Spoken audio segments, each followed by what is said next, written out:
Mhm. My guest on the show today is Hamlet Tamazian. Hamlet is a software developer. We're going to get into what that means. I know you all know what it means to be a software developer, what specifically he works on, and he is an entrepreneur. Hamlet, thanks so much for being on. Glad you're here with us today. Thanks so much for having me on, Jason. It's a pleasure to speak with you and your guests. I'll be happy to share my story and what I'm working on currently. That sounds Absolutely. Thank you great. for having me. Where are you recording from today? I am in Hollywood, Los Angeles, California. Welcome to my home. Your home? My living room over here. So my favorite balcony on the left. My dog somewhere in the house. So this is home base. Dog on the right, balcony on the left. So you're in Hollywood proper, not West Hollywood or anything, but actually in Hollywood. Yep, nice. Exactly. Right in the center of Hollywood. If you go to the street where all the stars are and everything, you're the vision of what Hollywood is. I'm like right there, 2 blocks away. So nice. Tourists everywhere, Yeah. All the venues, the Hollywood Strip. Yep, all right here outside my door. Cool. Well, we're doing a bi-coastal interview today. I'm on the East Coast, so here we go. We're rocking a bi-coastal. So let's get into it. We got about 40 minutes together, so let's kick it off. Hamlet, so first of all, let's hear about something that you nerd out about. So what comes to mind when I ask you that? What do you nerd out about?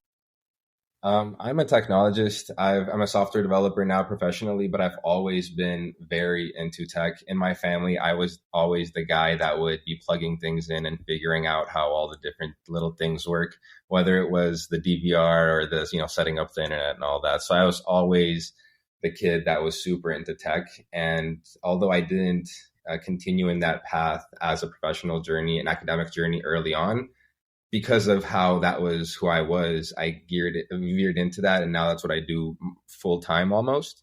And as such, now the world of technology is booming so much. And I'm definitely nerding out on all the different tools that are becoming available through technology for us to use.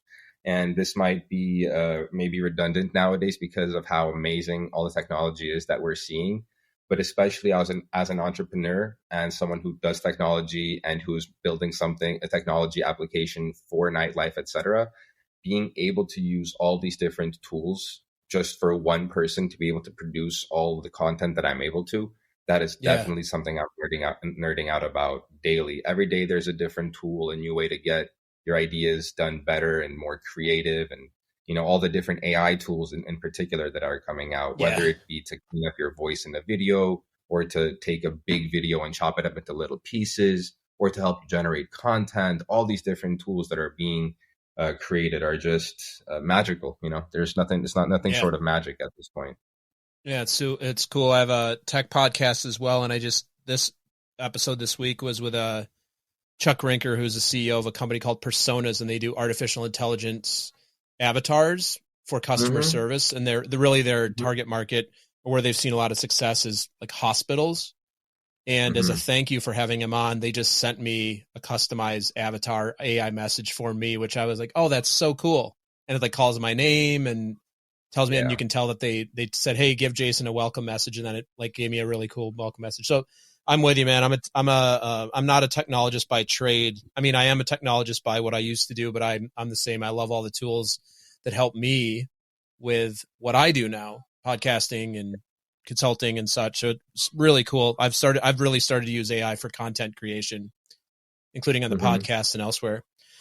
It helps amplify whatever skills that you have. It really amplifies them. It allows you to do so much more in so little time. And as someone that runs several shows of your own, how much work it takes for all the different pieces that go into it. So being able to not spend as much time on any one particular task is very, very valuable, because it lets you spend more time elsewhere. And with those personal avatars, I've come across, I think, Persona as well. That's really cool. You had him on for the interview. And there's also another one called Synthesia. And what they do is they have these human-like characters with AI voices that they look human, they sound human, and they're only going to get better. Right now, their implementations are limited a little bit narrowly because you can feel that it's not human. So we're still going to trend towards working with other humans rather than with these kinds of digital tools, but they're going to only get better and over time maybe be indistinguishable. But until that time, definitely some places where they're useful are whether they're tutorial videos where it's beneficial to have a face there to help guide you through, and it doesn't need to be a full production of a video crew and an actor or actress, etc. But at the same time, there's a big risk for all the fields that we're creating all these contents. So it's a little bit of both. I have friends who are actresses and actors and models, etc. And now I'm seeing all these digital models that are able to, for example, there was a brand who for their diversity project was using AI images of diverse people. So it's like, how diverse is that really when it's artificial diversity and you're not even working with real humans of those diverse backgrounds? So it's, I see what they're doing, and it's more efficient for the company to display them as if they are more diverse. But when in reality, it's not. It's a little more subversive. So we're going to have to figure out the best ways to use these tools, and it's going to be a journey. And I'm just excited to be a part of it, to be alive during the one time period where we have this plethora of amazing tools available to us. Yeah. I want to ask you, well, first of all, let's move in and let's talk about what you're up to as an entrepreneur. And then I want to, if you're open to it, I want to synthesize these topics together because I have so many curiosity questions about nightlife and recommendation engines and all the things that I know that you're doing, coupled with nightlife is such a human experience. The whole point of nightlife is generally to go out and spend time with other people for most of us. Like if you don't like people, you don't generally participate in nightlife. Exactly. So let's talk about what you're doing as an entrepreneur, what you're looking to create and what you're passionate about. And then we'll see where the conversation goes, but I have no doubt we're going to get some really cool stuff out of this. So what are you up to? So thank you for that question. And I love the way that you phrased that question because something that I have been working on is very, related to what you said. As the world has become more and more driven towards social media, where the word social is in the title, but it's more and more distant, it seems. We're going more digital and we're having less person-to-person experiences. I'm working on creating an environment and an experience that allows people to do just the opposite, which is to come closer to people. So nightlife, as you said, is something that we do to interact with other people. Of course, there's music involved as well, and you go to the spaces where it's your type of music, and sometimes, frequently, actually, there are great DJs and musicians who are very talented, expressing their talents through music, etc. But at the end of the day, it's a very social experience, and we go there to be in that large audience, to feel the energy of the crowds, to find people that we connect with, make friends, etc. So one thing that I realized also let's also say what we also go to meet significant others many times. At least that's why I would go and participate in nightlife back in the day. Yeah, of course, meeting people that are like-minded, that are fun to be, and you get to see them in their best moments. They're sharing something with you, which is part of them. You're sharing with them. Of course, this is very much a social experience, and to not understand or mention that is definitely that doesn't do it justice. So understanding where that is and where people come from to these experiences definitely is important, and it also ties into what Tableful is about. And so what it is that as I was younger and living through the days where I was going to the nightlife venues, etc., and of course I still do. But especially particularly in my earlier years, I realized that a lot of the experiences, they're still available, but the luxury elements of nightlife are gatekept a lot more. So when you go to any venue, if it's a very popular night, you're going to have to wait in a line that is rather inconvenient. So you're going to get to the door and you're going to have to speak with the security. You're going to have to figure out, who the promoters are. Sometimes you can't get in. And the only way that many venues will allow guests to get in is either to buy a table or to know somebody who's inside. So the elements of the nightlife experience that truly bring that luxury feel, where you can feel like you're part of something even more special, are gatekept for financial reasons. So the only way that you'd be able to access this luxury tier of nightlife, which is really what everyone wants when we go out. When we go out, we don't want to wait outside in the cold and the rain or whatever it is in high heels for 30 minutes just to get in. Stand in a line at a bar. No. Yeah, that as well. So we're gonna get there. But before you even get to the bar, there are so many friction points that you have to go through. And when we're going out, all we want is to feel good for one night. We want to escape whatever, regular mundane life that it is. We don't want frictions at every turn. We want to be able to go out, have a good time, be around other people, our friends, our significant other maybe. Let's imagine you're going on a date and you have to get there and wait for 30 minutes kind of awkwardly in line while you approach the door, only to find out that they're either sold out, or they don't, they want you to wait even more, or it's going to cost you such and such amount because it's too late now, etc. So all these different friction points, and you're not even inside the venue yet. And then when you get into the venue, you have nowhere to really be. So you kind of have to find your way around. Maybe go to the bar, maybe, do a little tour of the place to figure out where you may be able to sit or not. And for us guys, it might be a little bit easier to stand around, but girls frequently need a place to sit because they're wearing heels potentially, or if it's a long night, everyone gets tired, so you want a place to rest. If you want to socialize, put your drink down, put your jacket down, all these things, they all revolve around having a table to be at, a place, a home Yeah. base of sorts at the venue. And these tables generally are sold for expensive amounts, so they're not Yep. affordable for a small group or an individual. Yep. However, what I came to realize, because we were being offered this frequently, was, oh, how about you find other people in the line with you to buy a table together? So that's one Mm, idea that really makes it possible to get to that luxurious element of nightlife without having to break the bank. Because when you divide a $1,000 table by 10 people that can potentially be at that table, it becomes $100 per person, which yeah. really isn't all too much compared to 1,000. So when you're going out with you and your two friends, or you on a date, of course you're not going to get $1,000 table, but you could pay $100, 100 or even less. I'm just throwing out the Yeah. $1,000 example just to do the math for it to be easy. But Yeah. a $100 spend for a night where you get priority entry, you're not, waiting in the line, you have a place to sit, and you have several drinks included in that price, is almost the same price that you'd be paying if you paid maybe $30 or $40 at the door, and then you're paying $20 for every drink that you're getting, and you're paying all these different amounts, and you don't even get the benefit of having priority entry. You don't have a table to be at. You don't have that luxurious feel of being in those special environments.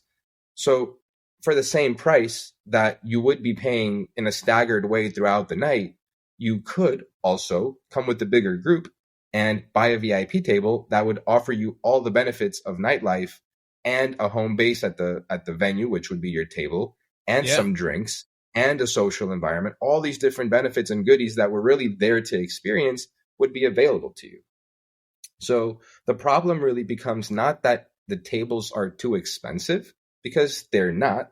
The problem is that we don't have the infrastructure of either many friends that we go with on a consistent basis, or we don't have friends that are also interested in getting a table with us at that time, or it has to be that you have enough money to buy it alone.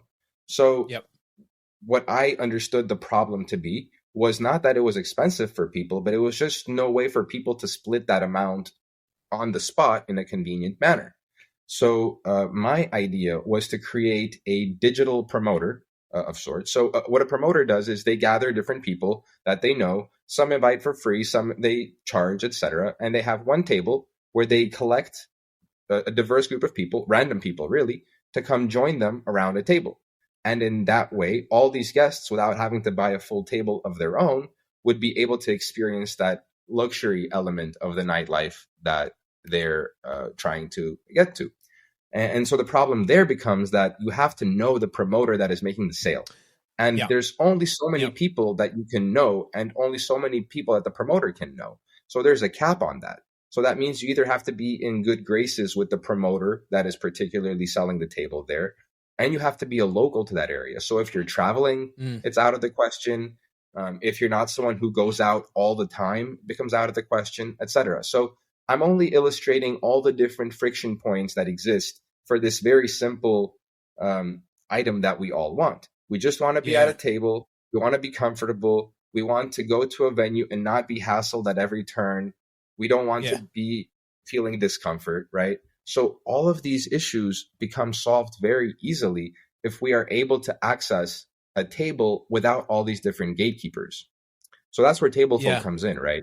We offer the digital promotion service where Tableful becomes the promoter and guests can buy a seat at the Tableful table. So if a venue has 10 tables they're selling, they're maybe going to sell out all their tables, maybe they're not. Chances are no venue sells out every table every night. So on most nights, there's at least one table that remains unsold. But there's a bunch of guests that would be happy to pay a little bit more than they would be otherwise to now get the priority entry, all the benefits, and join that table. So Tableful steps in as a digital promoter that is accessible to everyone equally, that you don't need to know me personally to join. All you need is to have access to the application or to the website where our partners, whether it be the venues themselves or promotions, event promotions, or promoters who are actively selling tables. Anyone can join Tableful, host their tables on a decentralized platform, and anyone will be able to pay their share to basically buy a seat at that VIP table. And by doing so, they join a VIP table and are able to benefit from all the perks that the venue has to offer. Now, the venue in that case grows their target audience from just exclusive people who can afford $1,000 personally to almost anyone that they're already advertising to who can afford $100 for the night. And for the promoters, it's the same.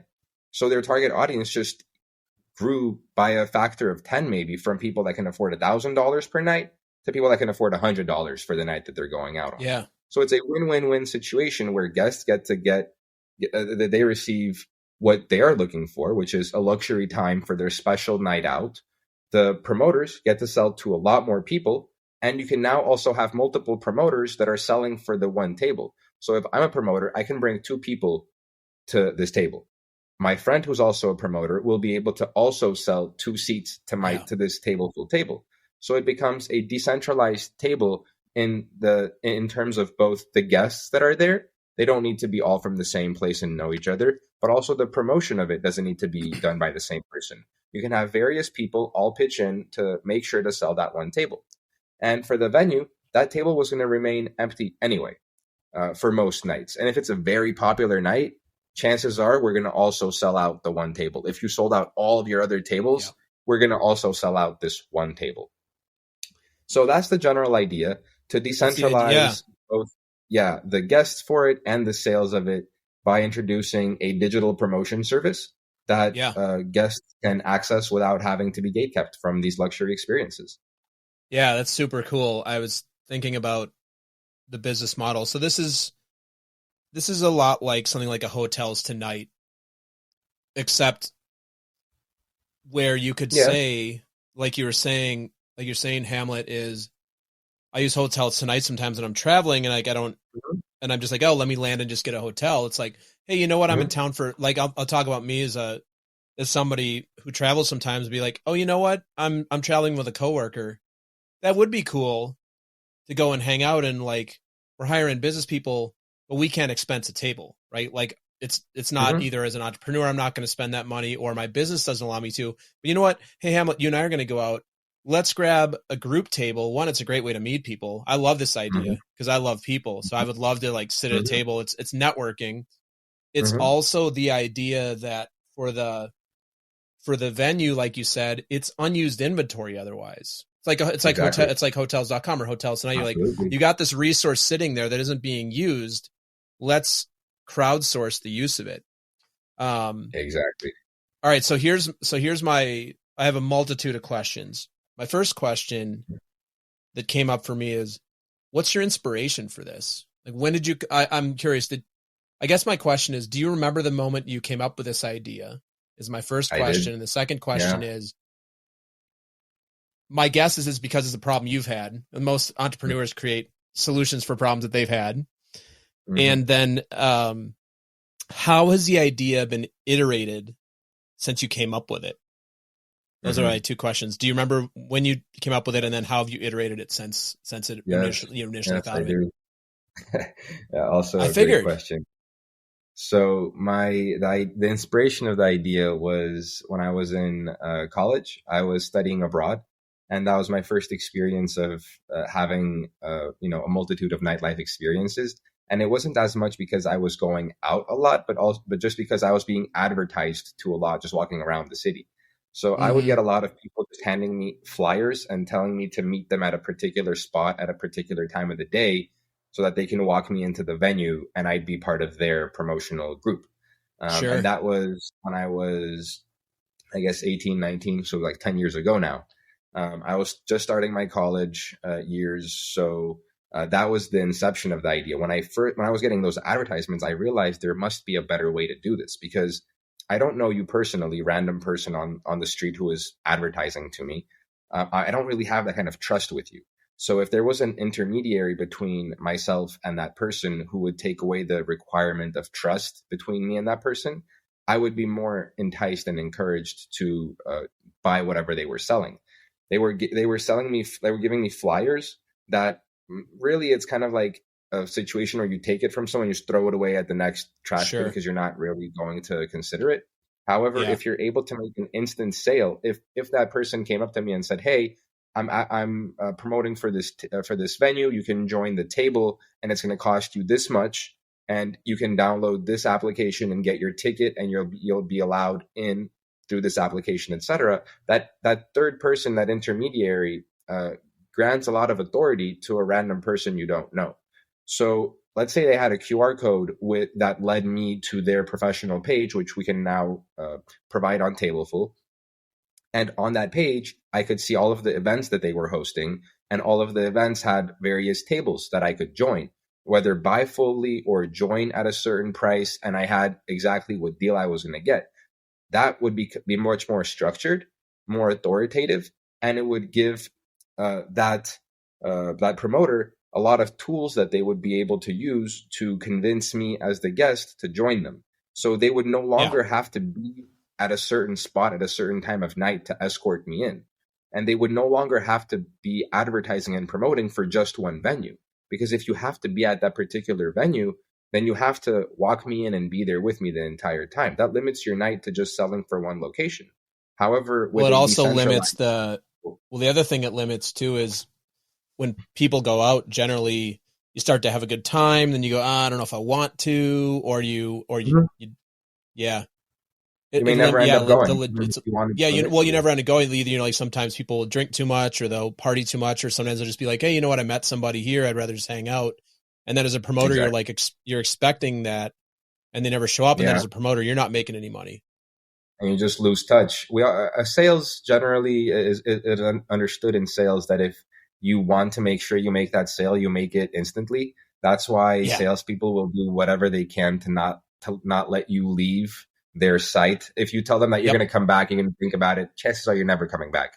Yeah. So the more convincing you can have that sale be in the moment, the more chances you're going to have to make that sale. It's kind of like why we have the one-click buy on Amazon. The easier you make it for Yep. someone to buy something, the more easily, the more likely they're going to be to buy it. So having Tableful as an intermediary, builds a lot of trust for that promoter, gives them an authoritative page they can use to drive their clients to. And now those clients have a place where they can see all of the events, even when they're not talking to the promoter face to face. So if you connect with that promoter, you follow that promoter, etc., now you have a place to follow up on their events. And if you were interested, whereas you wouldn't be inclined to call them if it's someone that you don't know and check in with them, etc., and ask them questions all the time, now you'll be able to follow their page, see all of their events, and without having to tell them about it, you can just access whatever they're selling and go on your own time without having to synchronize with this third person and potentially other people as well. So let's say you got to that point where you were collecting to get taken to that venue, then you have to wait for all the others that he's told to meet them at that spot. So it was just a mess. And that was the experience that I was having. And I realized there must be a better way to do this. And I looked into it and no one else was doing it at the time. So I realized it's an opportunity. But as you asked your second question, there have been quite a few iterations before getting to where I am today. So when I was in college, I had this project that I made. It was called Hiver, and it was a theme-based social media platform, which was the idea was to help people get together and do things in various situations and locations, but it was very scattered. It wasn't really precise in terms of what I wanted to do. And when it came to actually building out the technology that it would take to do what I was envisioning, it would both be developing way too much, and a lot of what I had in mind wasn't streamlined for in the business sense. So from what I had in this project called Hiver, which I did my final thesis almost on in business school, we had to do a business plan for a tech application, basically, and it fit very well with what I was wanting to do. So I created this, and I've used that as a base to then develop my ideas further. But basically, I took what I had then, and I figured what from all of this is most poignant, what can make the most impact, and what can actually be financially beneficial for the company. Where do people already spend money? And so where can I add value to hopefully take a slice of the money being spent? For example, one of the alternatives was whenever people are hosting house parties or whenever they're gathering at different locations, my idea was to help them find other like-minded people at the events that they were already at. But there wasn't as much money to be made in house parties. People don't charge for house parties, not usually, or not as much, or not as consistently. However, the one branch of my larger project that was financially motivating was the nightlife aspect. People spend a lot of money in nightlife, and the people that are already in that space are already people who have some money to spend on that experience. So I'm not asking people to spend a lot of money on something they're not used to spend money on. I'm offering people a better way to spend the money that they're already spending, just in a way that will give them more value for the same amount that they would have spent anyway. They might spend an extra 20% to what they would if they were paying things randomly here and there for the ticket, for the drinks, for whatever else they might pay. But instead, I'm offering them priority entry, a table, drinks included, a social scene, a group of people potentially that are like-minded for networking purposes. And it's a self-filtering experience. People that are wanting to and willing to join this table are already like-minded enough that they are there for the same kind of music. They're there to socialize, and they're open to meet other people that they're going to be sharing the space with.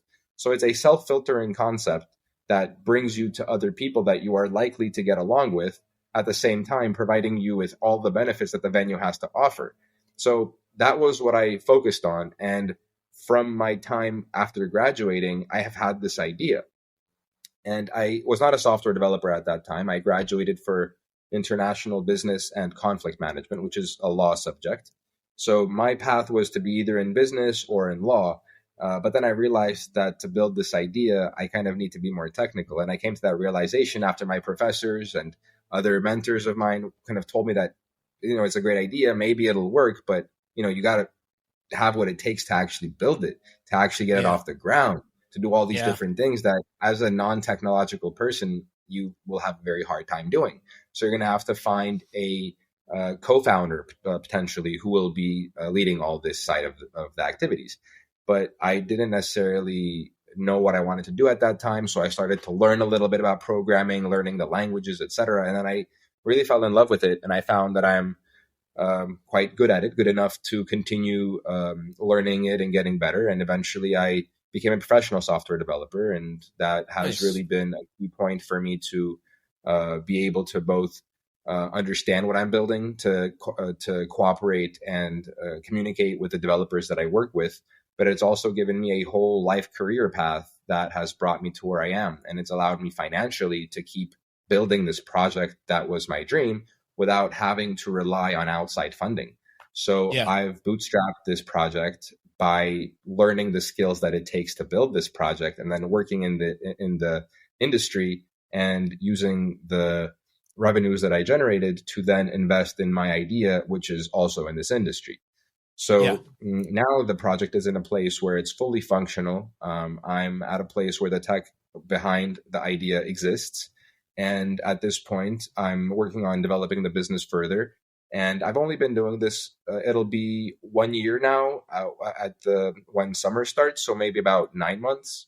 Mm-hmm. And at the beginning of the 9 months, that was when the lockdowns ended, just a little bit after that. So I had to run pre-lockdowns, but then after that, I had to restart everything from scratch because the partners that I had prior to that went out of business. So once things reopened and I restarted, it's been about 9 months now. And in that time, I've had the opportunity to do this project with various different brick and mortar venues, as well as event promotions, speak to promoters about this. And I've been able to successfully run this project out all these various locations, providing extra sales of maybe 1, 2, or 3 extra tables for venues on big events, which means giving 20 people, 30 people per event this new opportunity to experience nightlife, the events that they're already going to, at an elevated way, which is my dream. Yeah.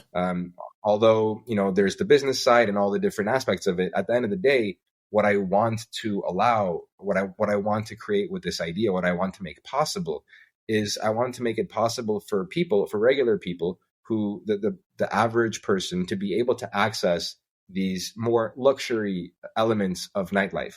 And in nightlife, it's maybe 95% of people that are in that space that could potentially afford the better things that the venue has to offer, but they're just gate-kept because of the inability to buy it personally, or not having that infrastructure of friends to split it with. And even when you do split it with a bunch of people that are even your friends, now you have to figure out whose card to put down. You have to figure out, who's going to pay you back how much. Did they include the tip in the service or not? And someone's going to end up, being screwed at the end of the day because they didn't get paid back enough. And they're going to be like, whatever, it's not fair, but I'll just take it. So all these different friction points that exist for no reason. And all that we need to do to make all those friction points disappear is to convince all of the venues that it makes sense to have just one of your tables be a space for community where people can buy one seat, share the benefits of the table, and socialize with others. That's what we're there for anyway. So if every venue has just one table that they offer with this opportunity, that will mean that we as guests will be able to consider that as an option when buying our tickets. So we'll either have the basic ticket offer, maybe that's $30. There'll be the table offer where you buy the full table, that'll be like $700, or the Tableful table deal offer at maybe $75. And the $75 will give you the priority entry. It'll give you a couple of drinks included. It'll give you a table to be at. There might be special spaces at the venue where you could not otherwise get access to, which you now will. You might get service, depending on which venue. Some venues offer service for cocktailing, some don't. But, other perks might be included as well. So it's an in-between price that really cuts the costs down into a very small fractional amount. Very cool, Hamlet. I have, as we wrap today, taking it back to how we started the conversation. Mm-hmm. What technological advances are you most excited about as it relates to Tableful? As you see enhancing the service, enhancing what you're up to in the app, and enhancing the experience for both. I hear the 3 different distinct parties. You have the promoter, you have the end customer, the person who's sitting at the table, drinking, dancing, etc. And then you have the venue themselves. So where do you, like, in terms of, we mentioned before, it's a cool time to be alive. And if you're a technology person, what technology are you most excited about that you directly see making an impact for any of those 3 areas inside of Tableful? So there's, I guess, a lot of different ways to answer that. Of course, the most important for me at this time is the technologies that enable me to drive the business forward. Right now, that's the most important, because as many technologies as there exist now, and one, for example, would be the fact that we have plugins available now for things like ChatGPT. So you would be able to be like, hey, ChatGPT, like book me 2 seats at this venue, and I potentially could integrate with that, and they would be able to purchase tickets at my locations through a completely other provider. So those integrations will potentially be very valuable.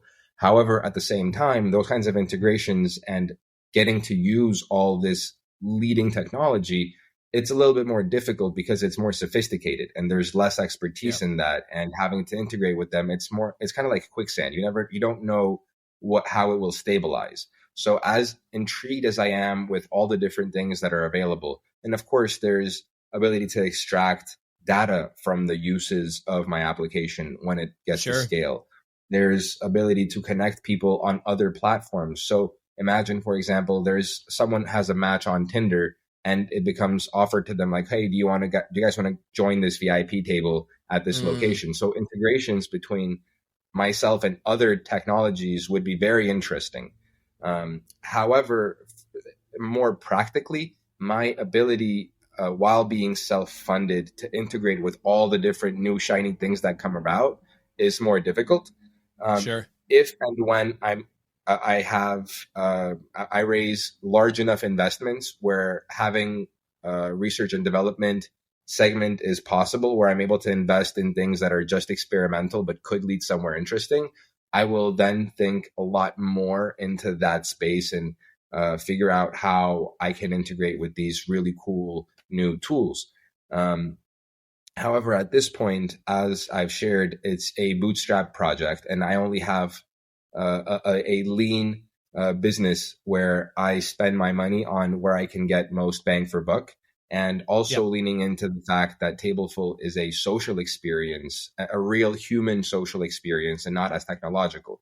So although there might be interesting ways to integrate with other existing technologies and to recommend based on different kinds of algorithms and be able to have our content appear on various different providers, etc., that all is exciting and a great next step for Tableful. However, at this stage, my focus really is on how do I polish the tools that I currently have and what tools are most important for the guests and the partners that I have to get the work done that we're currently doing.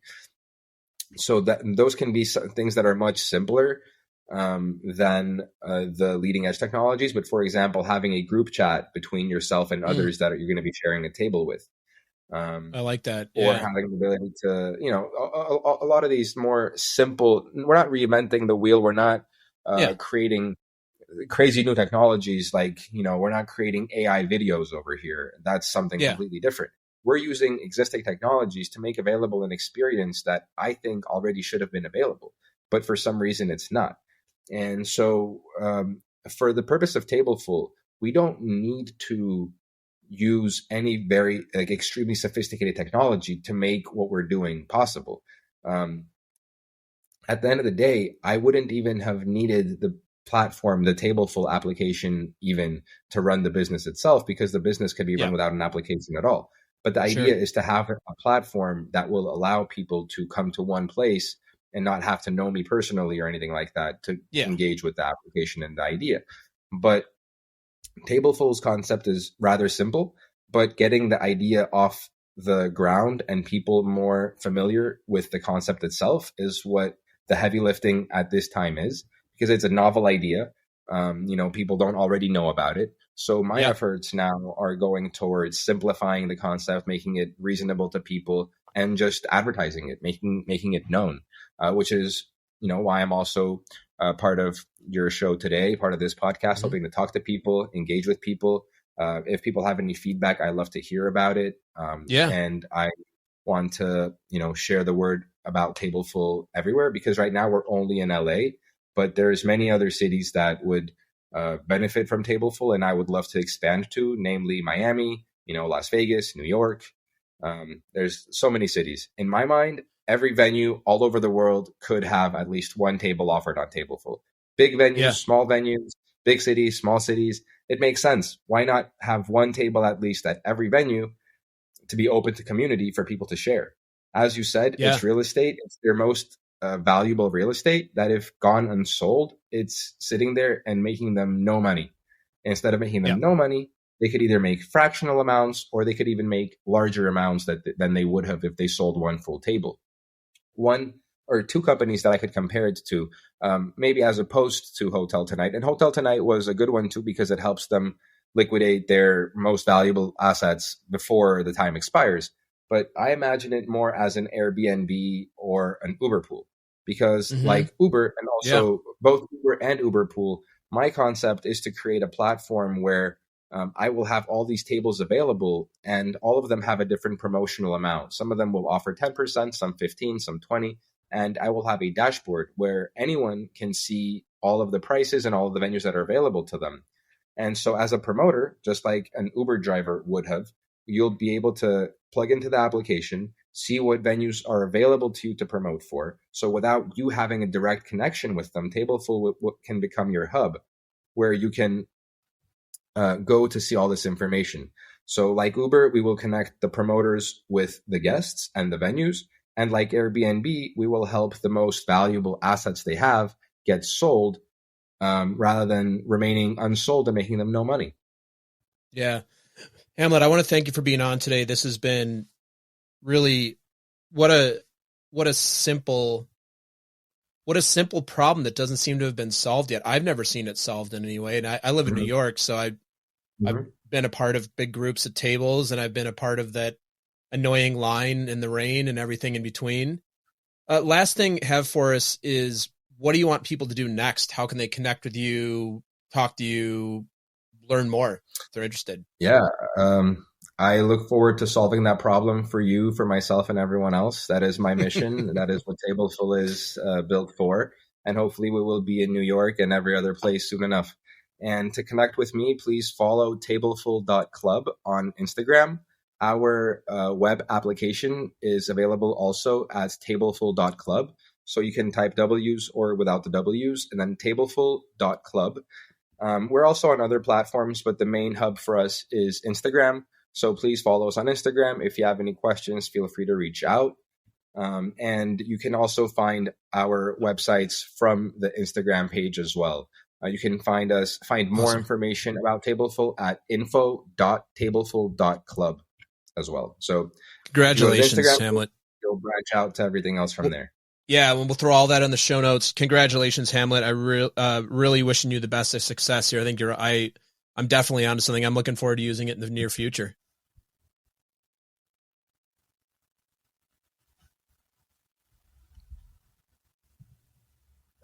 Thanks for listening to another episode of Talking to Cool People with Jason Frizzell. If you enjoyed today's episode, please tell your friends. Follow us on Instagram and Facebook, and give us a shout out, or take a moment to leave a review on iTunes. If something from today's episode piqued your interest and you'd like to connect, email us at podcast@jasonfrizzell.com. We love hearing from our listeners because you're cool people too.